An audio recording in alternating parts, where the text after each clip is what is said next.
Hello and welcome into the Skraby Show. First one of 2025, January 6th, 2025. Hopefully everybody had a nice, long holiday, restful holiday season. I certainly did.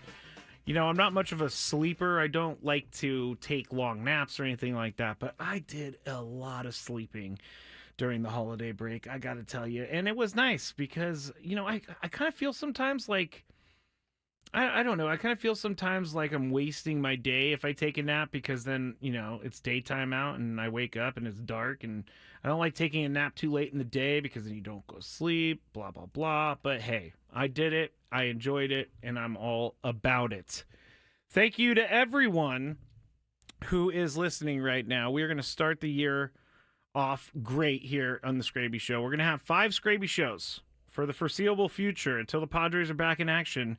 Maybe not next Monday because next Monday there is an NFL playoff game for Monday Night Football, so we will be off for that. But we have a lot more Skraby shows to go, and there's some news to talk about. We have lots to talk about here. I want to talk about a little bit about what's going on today with the Shield Seidler Padres situation. I want to talk about last night's Sunday Night Football game. It's a very small part of the game, but I want to talk about something that Chris Collinsworth did that really irked me. And I also want to talk about, just some random things at the end with the Daily Gripe at the end as well. So basically, I am going to fit a lot in here, a lot of potpourri today. And I just wanted to start with everybody who came to the Skrabinator night at Dave & Buster's on the Monday after, I think it was Monday the 23rd. Thank you so much to everybody who came. Seriously, it was great meeting all of you. It was fun talking, telling stories. There was plenty of food. And I had a really good time getting to know everyone. I just got to shout out one of the most generous things I think anyone has ever done in my radio career, maybe even my life. And that's, I'm not kidding here. But Nate Taylor, avid listener to this station, avid listener to all of our shows, Nate Taylor couldn't make it to Skrabinator night because I believe he had something going on with his kid had batting practice or something.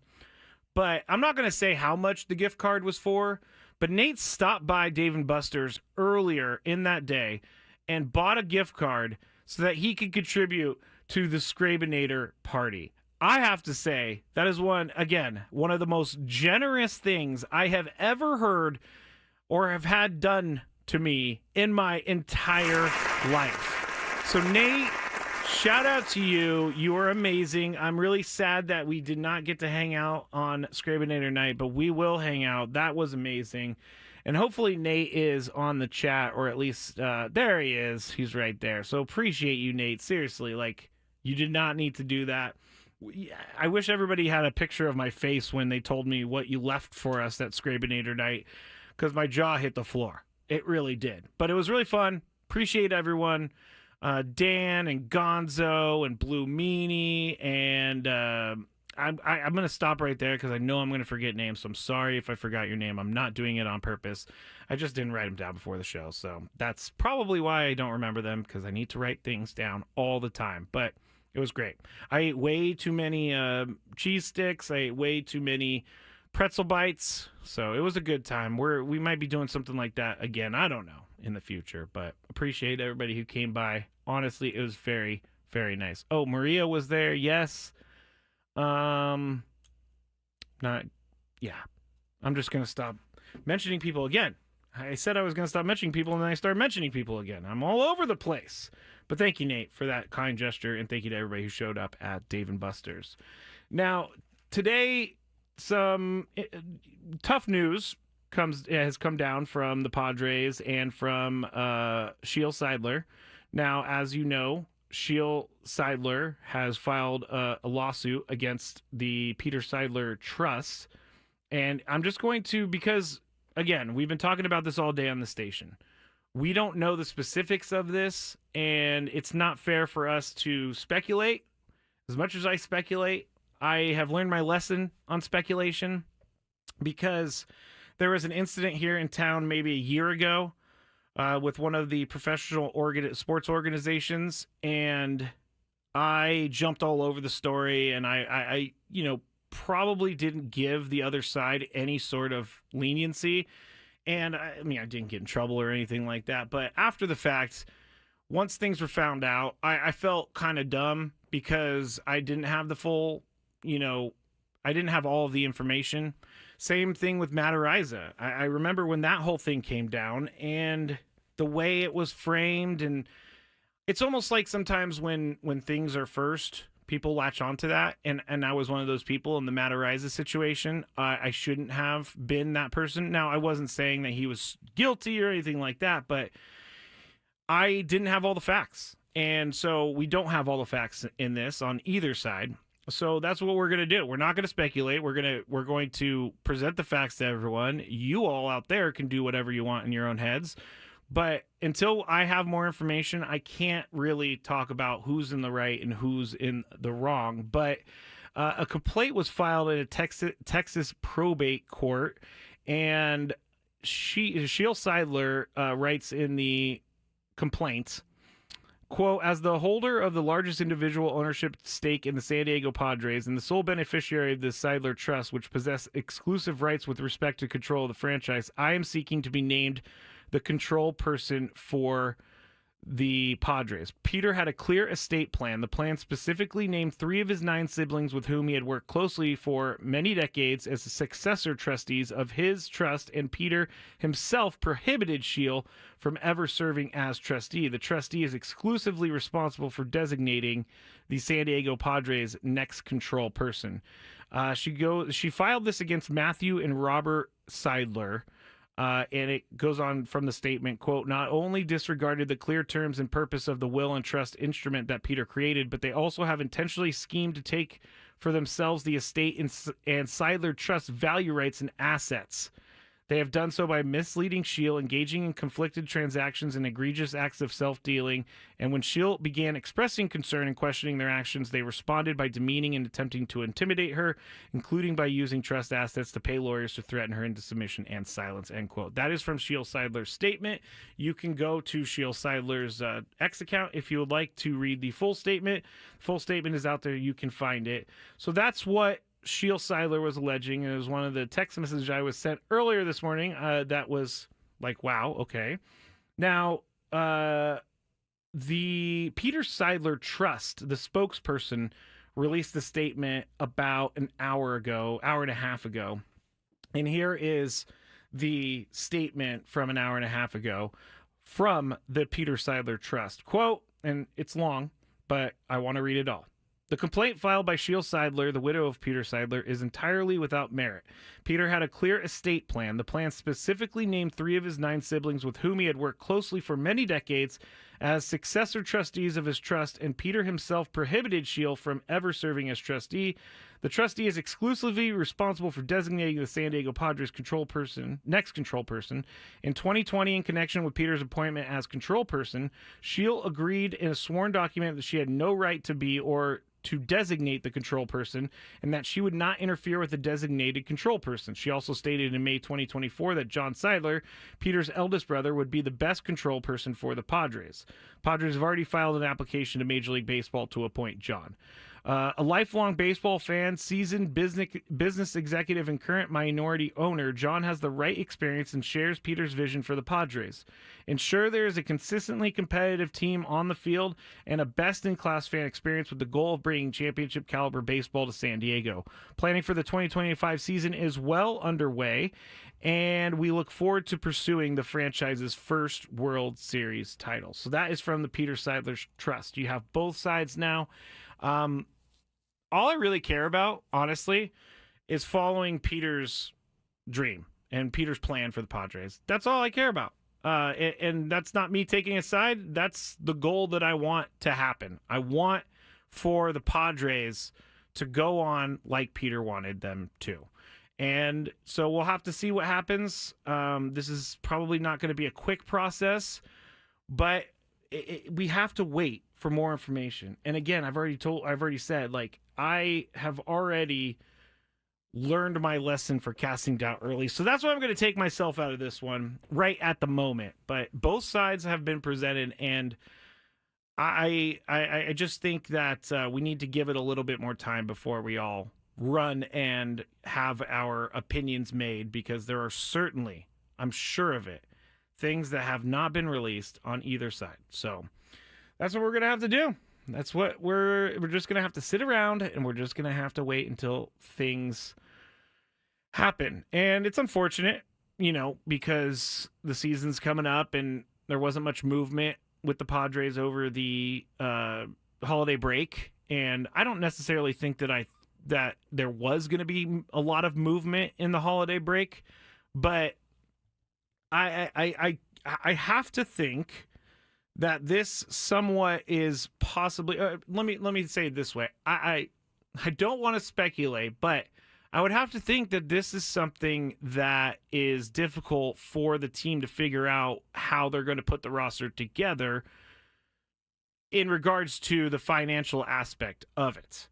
I think we said it on the show earlier that this could impact things that are money being spent on the team. We don't know if it's going to impact money being spent on the team. We don't know what the team is going to look like on opening day. And again, I do think that they're going to field a team that's going to compete.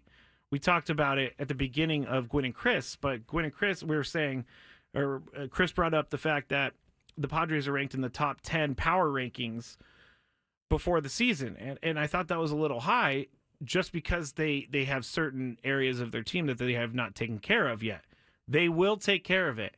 And AJ Preller has done some really good work late in spring training. So I'm not sure that this is actually affecting the team or not, but it is out there. It is something that the team knows about. It is something that I'm sure AJ Preller is aware of more so than us. And we're just going to, if this didn't come down today, I would most likely be saying the same thing of AJ Preller does his best work late in spring training. That was actually my plan thinking about it yesterday. Like, I went through some of the transactions that AJ Preller has made over the years and looked into when he did those things. And, transactions happen all the time for AJ Preller, but offseason specifically, he seems like a guy who likes to sign players right before spring training or in spring training, because there are good players out there that might, I guess, play themselves thinking they're going to get more money than they actually are going to get. And so those players end up looking for a team. I think Michael Wacha was one of those guys. He was looking for a team a couple years ago, and no one was willing to sign him. And I believe that AJ Preller signed him either right before spring training or right at the beginning of spring training. But they brought in Michael Wacha.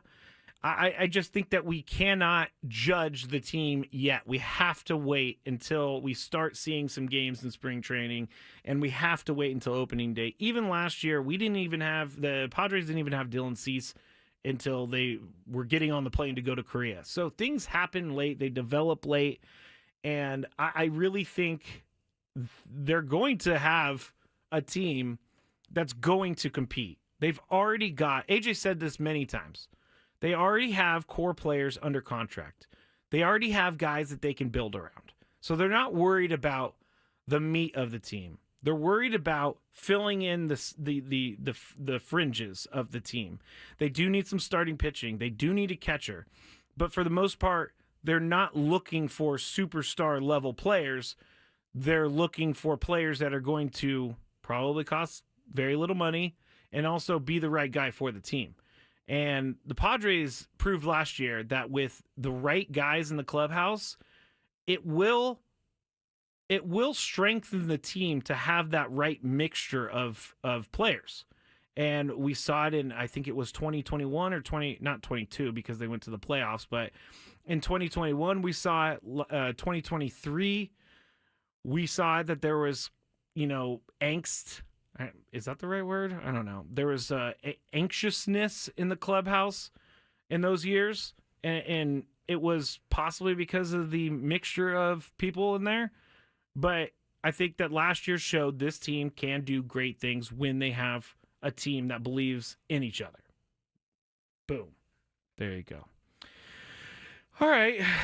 That I don't even want to look at the chat after everything we just talked about, but you know what? I'm not going to look at the chat right now. I'm going to look at it in the break. When we get back, we're going to talk a little bit more about the Padres. I want to tell you about the thing that Chris Collinsworth did, and maybe some of the things I watched over break as well. So still a lot to go here on the first Skraby Show of 2025. Thank you to everyone for being out there. Back shortly. Hey, it's Ben Higgins.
Skraby Show, Matt Skraby here with you.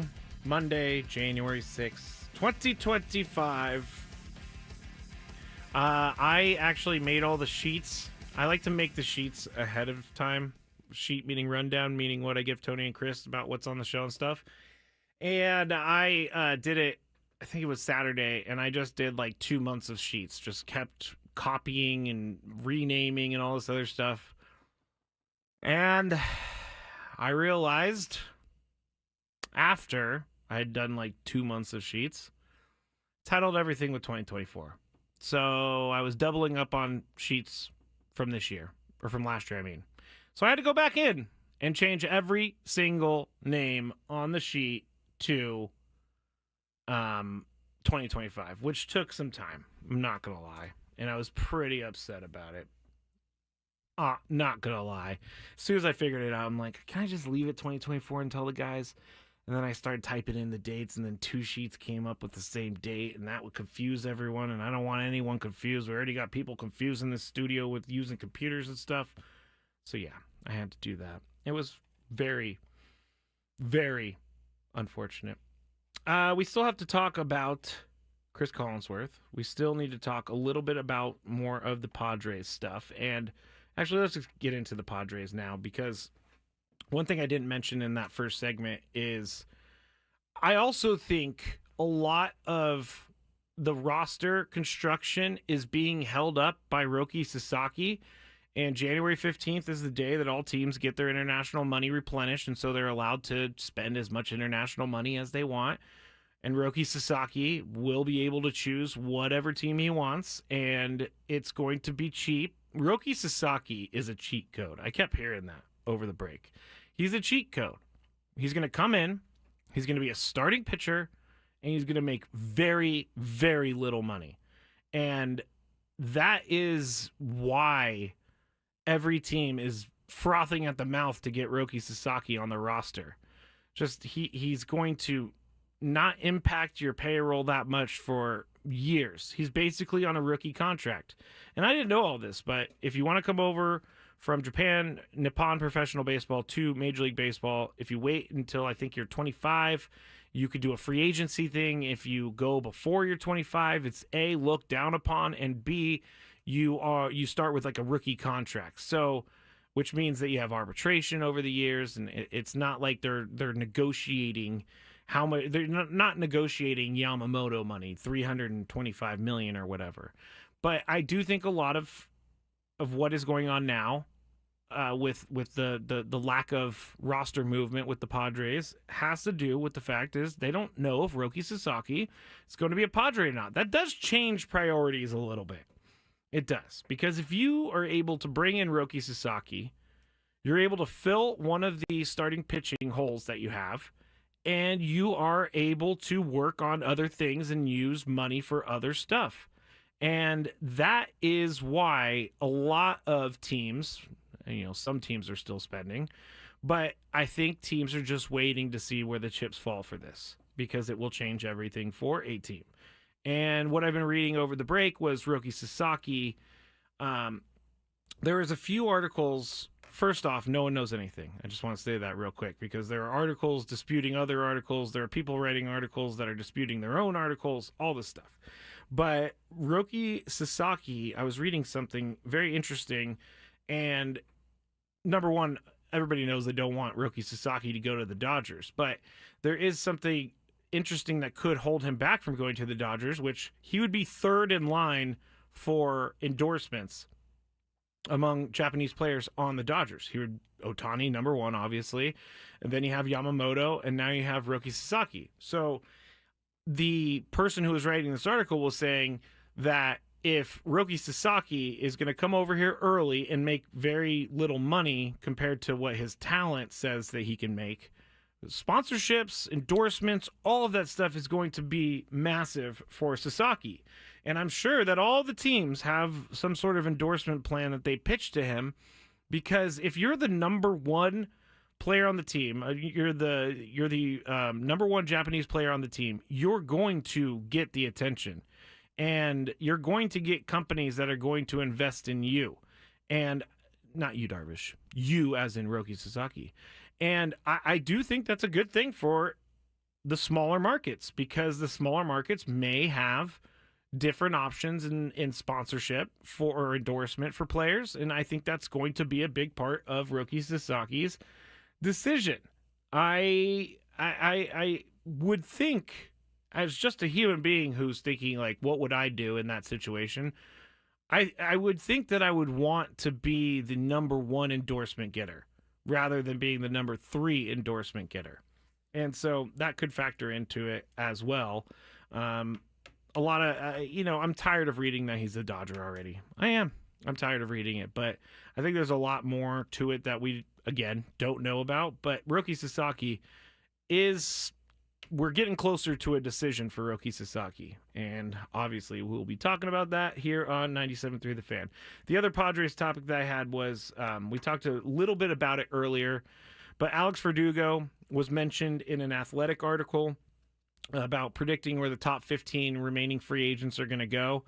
And Alex Verdugo was the number 14. He did not have a great year last year. His WAR, if we're going by that, was .8. His OPS plus is 83, which if you have an OPS plus of 100, that means you're average. It goes from 0 to 200 basically, or anything above 100 is above average. Anything above 150 is like incredible.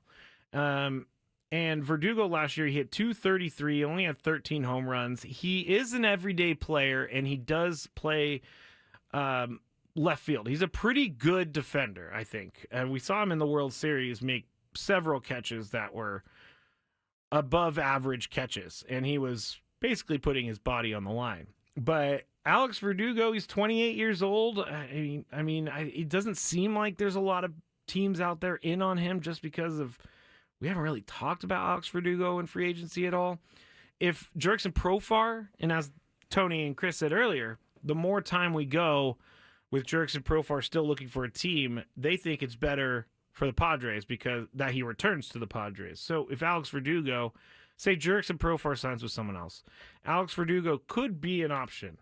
I know everybody wants Jurickson Profar back. I think Jurickson Profar wants to be back with the Padres, but we're gonna have to see. We're gonna have to see if he prioritizes Jurickson Profar, that is, if he prioritizes staying with this team that he loves, or if he prioritizes making some extra money in his career, which, I'm not going to say is winding down, but he's not getting any younger, so maybe he wants to get that last cash in, and I don't have any problems with that. It's all up to him. He's worked really hard to stay at the major league level for years and years and years. He has over 10 years of major league service, so why, and we say this too, athletes have a very limited time to make money in their life. They're basically making money from 18 until about, if you're really, really good, 40. But mostly the average lifespan of a pro athlete is not long. And so when you are thinking about a player who is a Padre fan favorite, but they're being offered money elsewhere, you have to be happy for that person, I gotta say. And you might be mad at the decision, but you have to be happy for the person. I also think Jurickson Profar is going to think about what happened last time he left the Padres. He went to the Rockies. He got some money. He didn't like playing there. He ended up getting DFA'd.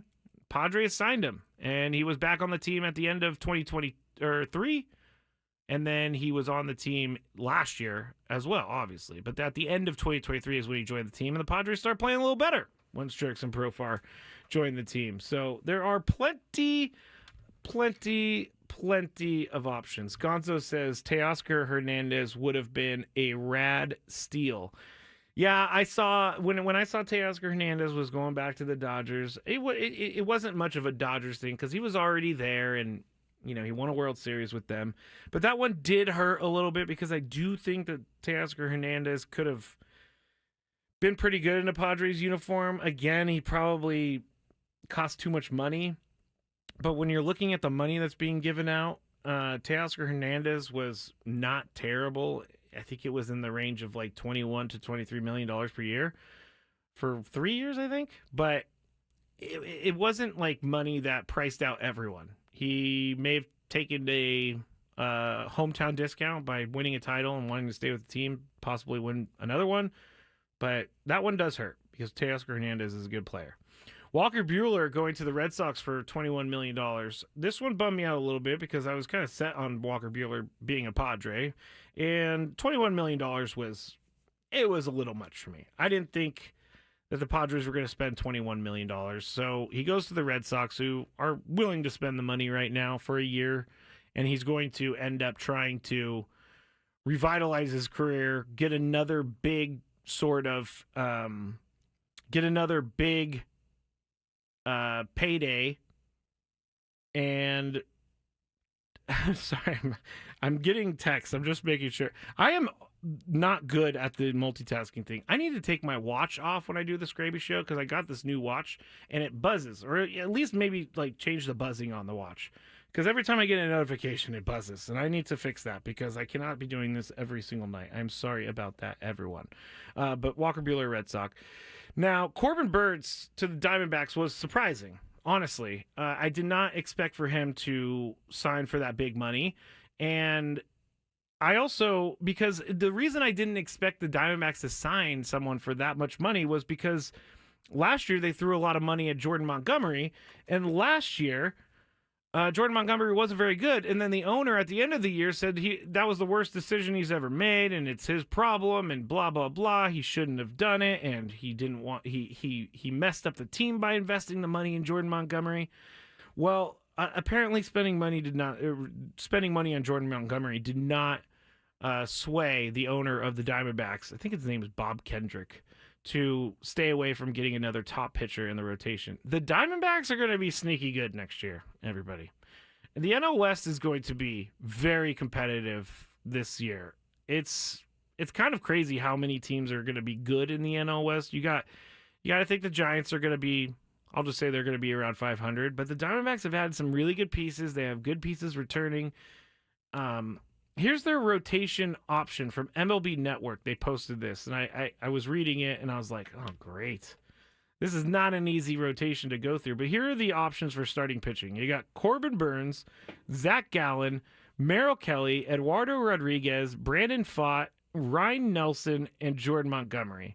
That's not a slouch of a rotation at all. Zach Gallen was very good last year.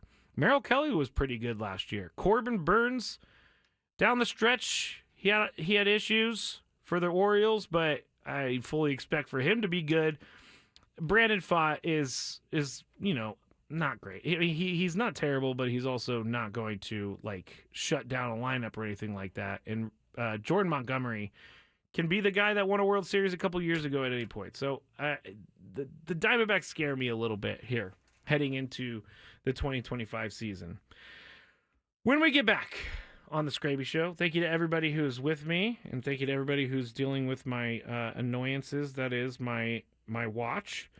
It just keeps beeping. I'm going to take... Actually, you know what? Look, everybody. I'm taking the watch off now. The watch is going behind me, and I'm going to have to fix that later because it's very annoying. But when we get back, a lot of other potpourri, some of the other sports news out there, and I want to tell you something about Scott Hansen from NFL Red Zone. Something that he did that I don't think he needed to do. So we'll talk about all of that. The Daily Gripe finishes up the show on 97.3 The Fan.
Final segment of the first Skraby show of 2025. Thank you to everybody for being here with me. Appreciate you dealing with my craziness as of today. We've talked about a few things, and we're going to talk about some of the football stuff that happened over the weekend. And here it is. I'm setting up this Chris Collinsworth thing like I'm going to have this huge, amazing, life-altering take on Chris Collinsworth. And I'm going to tell you right now, it is not that. But it is something that I noticed, and it is something that a couple of my friends noticed, and so I wanted to see if anybody else noticed.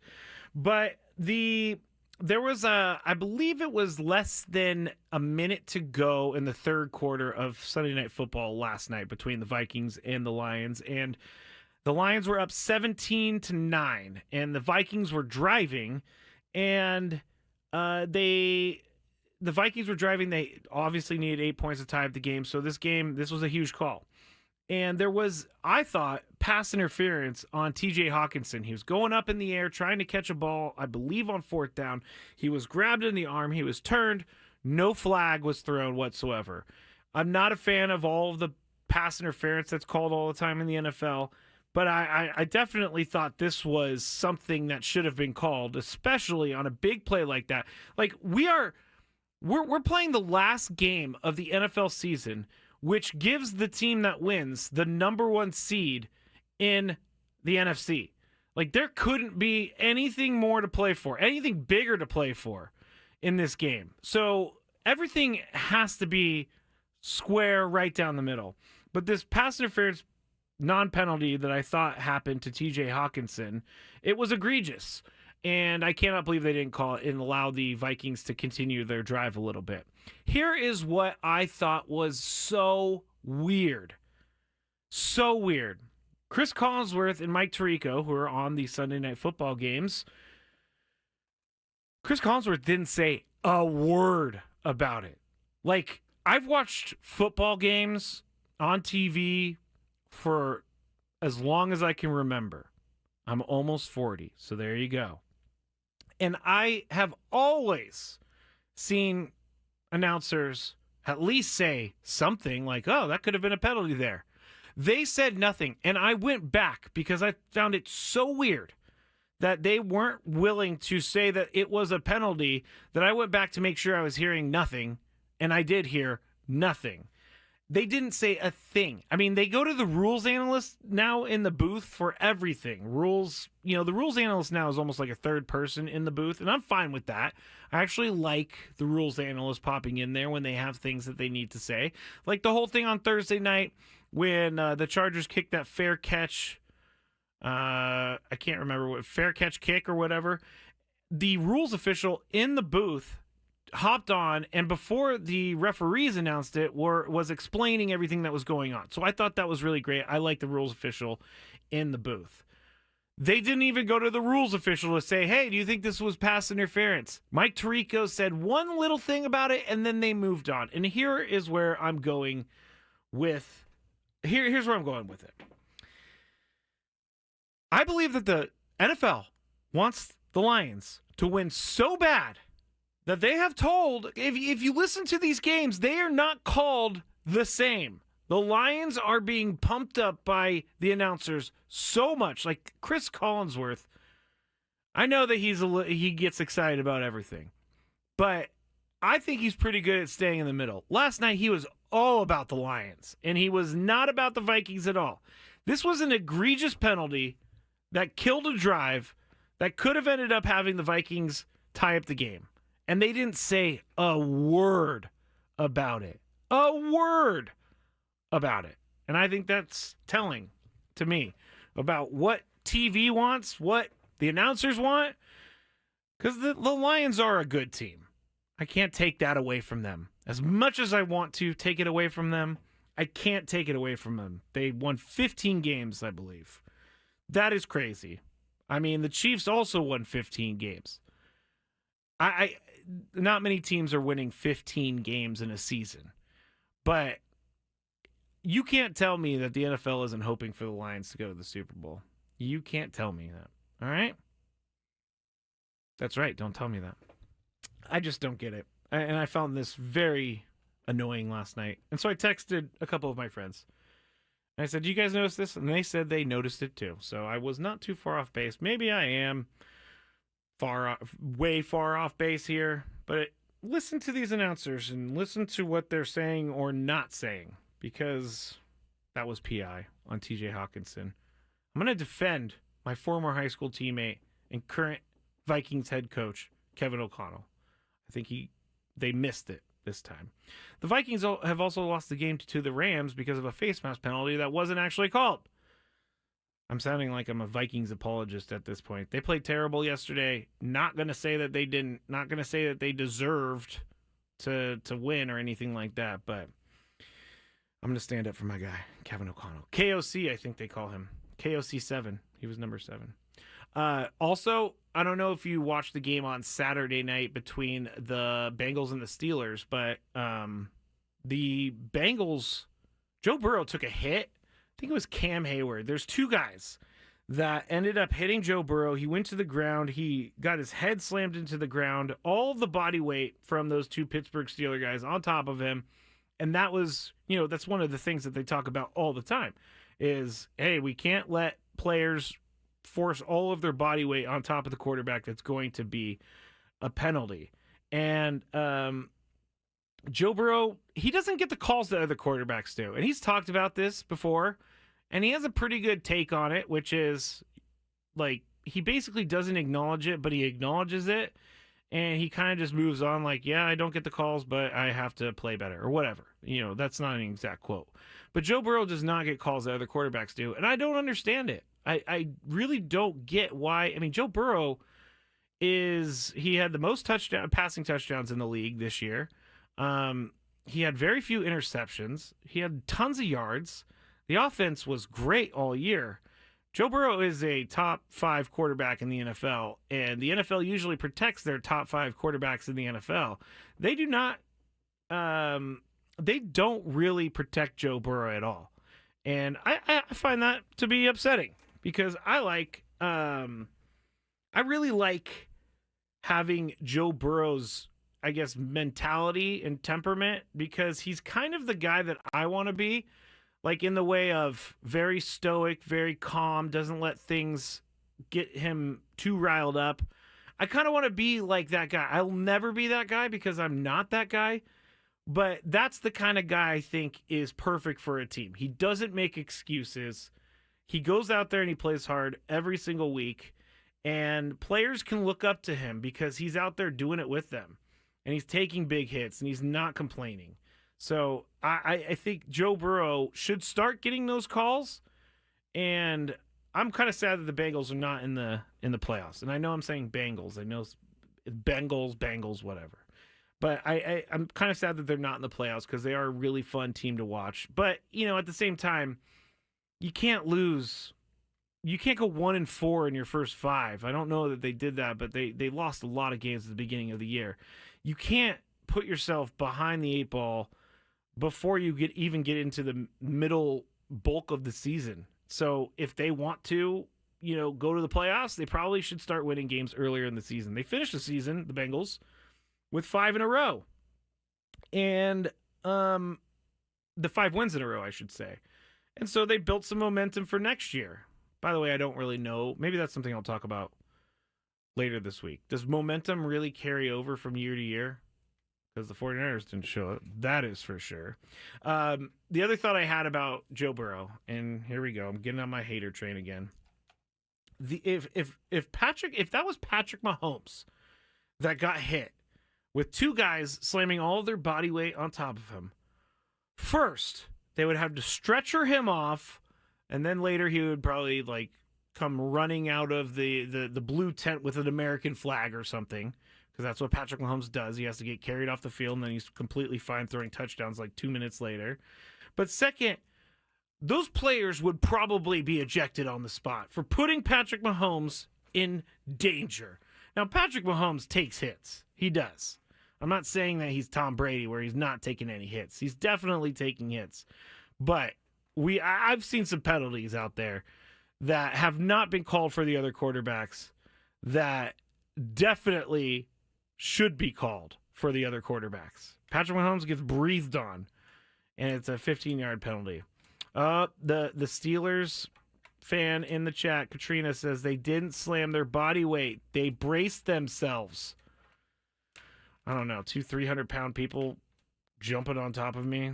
I don't think that would feel good. And they're probably over 300 pounds. Cam Hayward, I believe, was one of them. He's definitely not someone I want jumping on top of me and putting all of his body weight and crushing my lungs. That is for sure. That is for sure.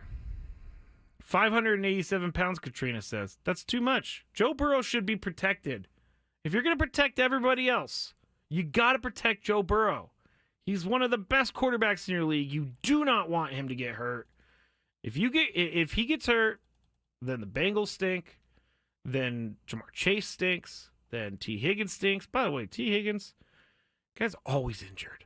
He is. He's always injured. And they needed him on Saturday night, and he was injured. So, yeah, there. Hot thoughts on the NFL with Matt Skraby. But I am happy it is the playoffs time. I am happy that we're finally getting back to baseball. It's going to be here before we know it. Tony always says he always says like January 1st is when he wraps his mind around baseball again. He puts the baseball mind away as soon as the season's over, and then he wraps it around it again as soon as January 1st starts. And that was kind of my thought too. So I'm very excited that baseball is coming back. I'm very excited that we are going to be talking about spring training soon. Very excited we're going to be talking about opening day soon. How the roster's going to look, we don't know. But I'm definitely looking forward to another season of Padres baseball here on 97.3 The Fan. What's annoying Skraby today? Let's find out. It's time for the Daily Gripe. Jake has a stat about the Lions and momentum. Maybe I need to do a deeper dive on the momentum thing. But Jake says the 2022 Lions finished 8-2. First team out of the playoffs. They took that momentum to a 2023 NFC Championship game. By the way, the 49ers beat them. I just had to say that because my team's not in the playoffs and your team is. But good point. 8-2 to finish the year. And then going into the playoffs and to the NFC Championship. Good point. Lions have it all going on right now. Let me tell you. All right. Here is... Oh, I didn't get to the Scott Hansen thing. We'll get to it another day. All right, here's my daily gripe. And it's more a me thing than anything. And this was on Christmas. I was driving up to the cabin, and when I stopped to get gas, I can't believe I'm going to admit this because everybody's going to be like, you're crazy. But everybody kept saying Merry Christmas to me, and I couldn't say it back. I tried to say it back, but there was some part of me that couldn't say Merry Christmas back. I don't know why. It's a stupid thing for me not just to be like, hey, Merry Christmas to you too. But every time someone said it to me. So my daily gripe is when people say Merry Christmas to me. I know it doesn't make any sense. The daily gripe doesn't make any sense. But I cannot really...